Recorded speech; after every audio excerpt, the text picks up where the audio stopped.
Bueno, muy buenos días. Bueno, vamos a iniciar entonces con la tercer parte de este trabajo. Entonces, iniciaremos con los indígenas de Norteamérica.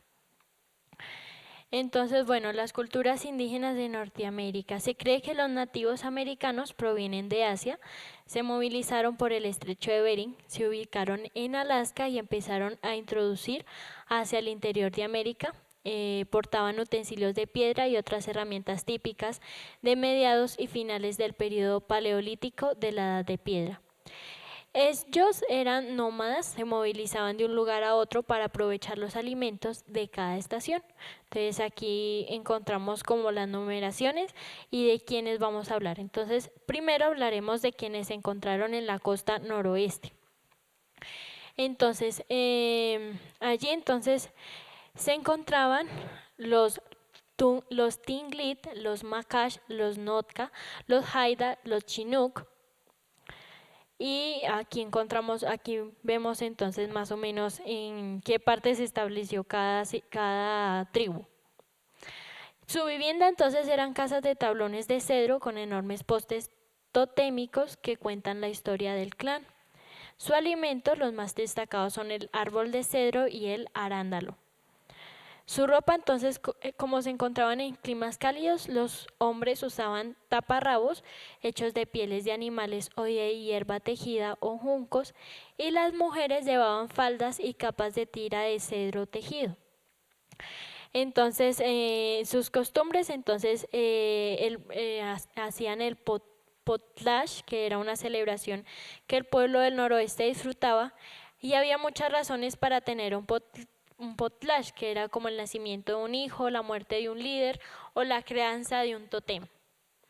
Vestían sus mejores ropas y mantas y hicieron máscaras para las ceremonias. Entonces, bueno, estos indios creían que cada uno de sus clanes estaba estrechamente relacionado con un animal particular. En eso se basaba su arte. Entonces, los más comunes eran el cuervo, el águila, el lobo, la orca y el oso. Aquí entonces vemos un ejemplo de ellos y sus artes. La segunda tribu es la que se encuentra en la Gran Cuenca, la Meseta y California. Allí encontramos a los Nez Perce, los Ute, los Plataesh o Salis, los Shonés, los Paiute, los Miwok, los Upa. Y aquí entonces encontramos en qué lugar se encontraba cada tribu. Su vivienda eran los Wicubs y su alimento eran cebollas, zanahorias, bellotas y piñones. Su ropa entonces, como se encontraban en climas cálidos, los hombres también usaban taparrabos, pero eran hechos de pieles de animales o de hierba tejida o de juncos. Y cuando hacía mucho frío, entonces, especialmente en la parte norte de la región, ellos agregaban camisas de piel de venado, polainas y mocasines. Las mujeres llevaban vestidos de pieles y más tarde de algodón. La decoración era de púas de puercoespín, los dientes de alce o perlas. Sus costumbres. Entonces, este grupo de indios temían a los espíritus de los muertos. Nadie pronunciaba el nombre de una persona muerta por, bueno, ya por lo que ellos creían, por su temor. El arte, eran conocidos por sus hermosas canastas. Estas se utilizaban como trampas o como herramientas, como soportes, como regalos y los contenedores de almacenamiento. De estos se encargaban de tejerlo tanto los hombres como las mujeres. Un ejemplo de estos indígenas. La tercera tribu la encontramos en el suroeste, en partes de Arizona y Nuevo México. Quienes se encontraban allí eran los Hopi, los Navajo, los Apaches. Aquí entonces encontramos donde se estableció cada tribu. Su vivienda eran chozas, su alimento era mazorca, frijol y calabaza. Vestían con ropa hecha de piel de oveja o de hilado de la lana. En climas cálidos los hombres entonces usaban taparrabos y en climas fríos, especialmente en la parte norte de la región, agregaban camisas de lana, polainas y mocasines. Aquí vemos un ejemplo entonces de como de la ropa que ellos usaban. Entonces, bueno, sus costumbres eran que ellos como que llamaban a sus espíritus ancestrales y su arte fue hecha por excelentes orfebres y alfareros tejedores. Aquí vemos entonces un ejemplo de lo que hablábamos. Los siguientes son los llanos. Ellos se encontraban en el río Mississippi, a las montañas rocosas y desde Canadá hasta Texas. Entonces allí se establecieron los Sioux, que son Lakota o Dakota, los Comanches, los Arapaho, los Pies Negros. Entonces un ejemplo. Entonces su vivienda era el tipí. Estos eran sus animales. Su vestimenta, entonces ellos vestían ropa hechas de la piel de los animales como el búfalo, que era el que más utilizaban. Aquí están un ejemplo de ellos. En el clima cálido los hombres usaban taparrabos y en clima frío usaban en la parte agregaban camisas de piel de venado, polainas y mocasines. El jefe de la tribu llevaba un tocado de guerra hecho de plumas de águila. O sea, aquí vemos un ejemplo de un jefe de la tribu. Bueno, sus costumbres era que llamaban a ciertos espíritus para una búsqueda de una visión. Su arte, los artistas de los llanos utilizaban pieles de búfalo para su arte. Con las pieles hacían ropa, casas, camas, escudos, cinturones, mocasines y los sobres doblados utilizados para el almacenamiento llamado parfleches. La siguiente es los bosques del norte, los que se establecieron en el norte o en el noreste. Allí entonces encontramos los iroqueses, los algonquín, los ojibwa y los chippewa. Su vivienda entonces casas comunes. El alimento era el maíz, el frijol, las calabazas y calabacines. Los llamaban los Three Sisters. Aquí entonces vemos un ejemplo de sus comunidades y de la manera en cómo ellos pescaban. Bueno, la ropa, ellos vestían con ropa hecha de la piel de los animales, piel de ciervo, que fue el más comúnmente utilizado, y en climas cálidos los hombres usaban taparrabos. En climas fríos añadían camisas de piel de venado, polainas, mocasines y a veces túnicas de pieles. Las mujeres, como esta niña que vemos aquí, utilizaban faldas, abrigo, camisas, pantalones y mocasines también.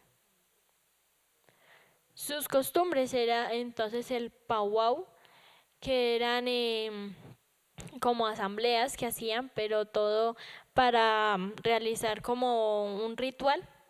Sus artes, entonces lo que conocemos como esta cosita se dice que era usada para rituales en donde llamaban a sus espíritus ancestrales, que se usaba en el powwow. La siguiente tribu la encontramos en los bosques del sur. Ellos son los Seminolas, los Cherokee y los Chihuahua. Su vivienda eran los chiqués y casas circulares. El alimento era el maíz, el tabaco y las calabazas. Vestían con ropa hecha de la piel de los animales. Hacían festivales de maíz. Su arte era tambores, sonajas, las mujeres hacían cerámica y cestas. Bueno, ahora pasaremos a los indígenas de Colombia. Entonces encontramos los reconocidos chipchas, que se cree que vinieron de Centroamérica. Esta tribu es quizás la más importante de cuantas habitaron en el territorio. Se dice que ellos se ubicaron en zonas de la costa norte, pero al ser desplazados de los caribes buscaron refugio en las zonas montañosas, ya sea del Santander, Boyacá, Cundinamarca y Nariño. Acá vemos un ejemplo de ellos en el mapa. Grupos pertenecientes a la familia lingüística chibcha, los muiscas, comúnmente conocidos como chibchas, habitaron en el altiplano cundiboyacense. Los taironas, los arhuacos, los cogis, los yucpas y los chimilas que habitaban en la Sierra Nevada de Santa Marta. Otros grupos indígenas de Colombia fueron los zenús, pijaos, quimbayas, tumacos, pastos y quillacingas, San Agustín, guambianos, paeses, entre otros. Me encantan mucho las serpientes. Este es el fósil de una serpiente más grande del mundo allá en Colombia, que era la Titanoboa cerrogenosis. Se dice, se dice que tuvo de 13 a 14 metros de largo y pesaba más de 1.145 kilos. Entre todas estas tribus chipchas sobresalieron por su organización y su cultura los muiscas y los tairona. ¿Quiénes eran los muiscas? Entonces eran un conglomerado de pueblos. La cultura muisca representaba la unión de pueblos de diversas procedencias. Hablamos de la cultura oriental, la cordillera oriental. Allí habitaron las tierras medias y altas de la cordillera oriental. En este altiplano encontramos también varias lagunas como son la laguna de Tota en Boyacá y la laguna del Guatatío. La organización política. Entonces el reino de los muiscas tuvo 4 confederaciones. Las 2 principales eran las del Bacatá en Bogotá y la de Junza en Tunja. Las 2 restantes de menor importancia que las anteriores eran la Sogamuxi, que es Sogamoso, y la de Duitama. Aquí entonces vemos lo que hablamos: geografía, organización y cultura. Su organización económica. Entonces los muiscas tenían un pueblo agrícola. El desarrollo alcanzado por la agricultura fue posible gracias a las fértiles tierras que ellos ocuparon, aptas para la diversidad de cultivos como maíz, papa, frijol, arracacha, yuca y muchos otros. También se habla de la minería huisca. Los muiscas explotaron las minas y socavones de sal que obtenían con terrones compactos y que luego convertían en un producto comestible. La organización social muisca. El sobrino mayor del cacique era quien heredaba el poder, o en su defecto algún miembro consanguíneo de la hermana elegido por la aristocracia. Eran muy religiosos. Sus dioses eran encarnados en la naturaleza. La cultura tairona, la que encontramos en la Sierra Nevada de Santa Marta. Sus actividades económicas entonces era el sustento principal de la cultura tairona. Se basó en la agricultura. Sus actividades económicas se basaban en los terrenos altos como las estribaciones de la sierra. Los tairones construyeron terrazas agrícolas en diferentes longitudes, tamaños y usos. Entonces, bueno, aquí encontramos que su organización social y política era en base de pirámide. La conformaban los especialistas en diversos oficios como artesanos, agricultores y comerciantes, sin que se sepa de la existencia de jerarquías entre ellos o de la práctica de esclavitud. Aquí encontramos entonces uno de los lugares como más representativos de ellos, que es la ciudad perdida, que es un complejo arquitectónico. Bueno, hasta aquí vemos estas civilizaciones, pero ahora ya para finalizar quiero hablar de un tema y es sobre, bueno, entonces ese tema es el cristianismo latinoamericano. La Iglesia de América en el siglo XIV, se venía sintiendo en la Iglesia deseos de una reforma ante la falta de testimonio que daban algunos clérigos o miembros de la jerarquía eclesiástica. En España, esa reforma se llevó a cabo desde el siglo XV, en buena parte por el cardenal y posteriormente por personas como Teresa de Jesús. Por otra parte, entonces, los reyes católicos Fernando e Isabel, reconocidos porque fueron quienes le dieron permiso a Cristóbal Colón para ir a conquistar América. Ellos entonces iniciaron con todo esto cuando recibieron el permiso del Papa, la autorización para ir y descubrir e inclusive evangelizar nuevas tierras.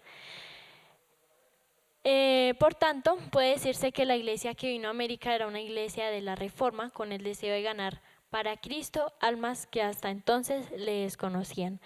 Recordemos que, como lo hablábamos en un principio, estas personas no conocían nada de Dios, todo se basaba en sus rituales, en sus dioses, y se basaba más que todo en adorar a la naturaleza. Pero Dios en su misericordia envió personas que, aunque sí tenían una religión, por así decirlo, o un como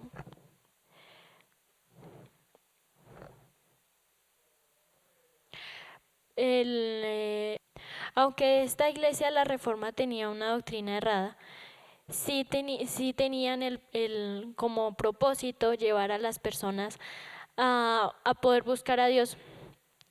Uno de los conquistadores, que fue Hernán Cortés, él dice que el centro del hombre tiene que ser el orar, la fe y la honra a Dios.